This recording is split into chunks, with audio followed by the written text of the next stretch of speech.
দহি কচু আৰু মাছৰ ভাজি চাওঁ আহক সকলোতো বনাই খায়ে থাকে আজি দাদুৱে বাৰীৰ পৰা কচু দুডালমান কাটি আনিলে মই সৰু সৰুকৈ কাটি লৈ তিয়াই ৰাখি দিলোঁ তাৰ কলা পানীটো যাবৰ বাবে এতিয়া তেলতে মাছ কেইপিচমান ফ্ৰাই কৰি ল'লোঁ দহি কচুত সাধাৰণতে মই মাছ বা মাছৰ মাথা হ'লেহে খাই ভাল পাওঁ দেই এতিয়া তেলতে ফ্ৰাই কৰি ৰাখি ল'লোঁ তাতে দি দিলোঁ খুন্দি লোৱা নহৰু কাটি লোৱা পিঁয়াজ আৰু কেঁচা জলকীয়া এই ভাজিখন যে অলপমান জ্বলা হ'লে খাই খুব ভাল লাগে এতিয়া সেই খৰাহিত টুকি ৰখা কচুখিনি দি লৈ পৰিমাণ অনুসৰি নিমখ হালধি দি ভালদৰে লৰাই আছোঁ গেছটো মিডিয়াম ফ্লেমত ৰাখি লৈ মই ভাজি নিচিনাকৈ খুব লৰাই আছোঁ যেতিয়া তাৰ কাষৰ পৰা পানীখিনি ওলাই গৈছে তেতিয়াই ঢাকন মাৰি ৰাখি দিছোঁ আৰু মোৰ নামৰ কাষত যে ব্লু কালাৰ ফ'ল' বুলি আছে সেইটো প্লিজ টিপি যাবচোন দেই আপোনালোকে ভিডিঅ'বোৰ চাই কিন্তু সেই ফ'ল'টো টিপিবলৈ থাকি যায় প্লিজ এতিয়াই টিপি লওকচোন ফ'ল'টো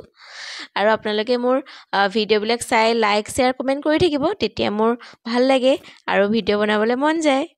এতিয়া ভাজিখিনি যেতিয়া জহি গৈছে মাছ কেইপিচ দি লৈ মই হেতাখনে মাছ কেইপিচ সৰু সৰুকৈ টুকুৰা কৰি ভাঙি দিছোঁ মানে মাছটো পিচ হিচাপে ৰখা নাই আৰু মই যিহেতু ভাজি টাইপত বনাইছোঁ আপোনালোকে যদি অকণমান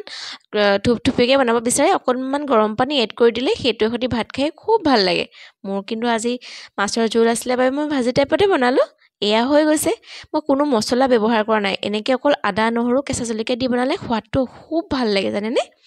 এয়া মই ভাতৰ লগত খাবলৈ উলিয়াই লৈছোঁ ৰংটো খুব সুন্দৰ হৈছে খায়ো ভাল